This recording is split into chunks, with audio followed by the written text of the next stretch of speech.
Hello' everyone, মোৰ নতুন এটা মিনি ব্লগলৈ আপোনালোক সকলোকে স্বাগতম জনাইছোঁ। আৰু আজি আমাৰ ঘৰত মাৰিব মৰণা, সেইবাবে ট্ৰেক্টৰ আহিছে। আৰু আগৰ দিনবোৰলৈ মনত পৰে নহয় জানো, গৰুৱেদি মাৰে আৰু মৰণাবোৰ যে ডাঙৰি কাটি কাটি চোতালত পাৰে, তেনেকৈ পাৰি পাইছেনে বাৰু? মই আগতে ডাঙৰি এনেকৈ কাটি পাইছোঁ বাৰু।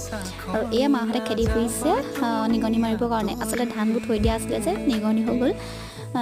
বহুত দিন হ'ল যে ধানবোৰ মৰা নাছিলোঁ, বৰষুণো দিছিলে, সেইবাবে মাৰিব পৰা নাছিলোঁ। আৰু সেয়া ধান সামৰি আছে মাহঁতে চবে একেলগতে সামৰি আছে। মা বেছিকৈ লাগিব নোৱাৰে, মা অপাৰেশ্যন হৈ গৈছে, সেইবাবে মা ইমান লাগিব পৰা নাই।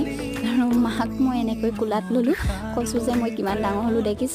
আচলতে মাক দাঙিব পাৰিছোঁ, সেইবাবে ইমান ডাঙৰ হ'লোঁ, গমেই পোৱা নাছিলোঁ। আজিহে গম পাইছোঁ যে মাক দাঙিব পাৰি। আৰু এয়া বায়ো অকণমান দাঙিলে, তাই শকত যে, তাই নিজৰ গাটোৱে দাঙিব নোৱাৰে আৰু মাকনো ক'ত দাঙিব পাৰিব। দেউতাক দাঙিম বুলি কৈছিলোঁ, দেউতাই ক'লে মোক নালাগে দেই, ভয়তে দেউতাই নিদিলে।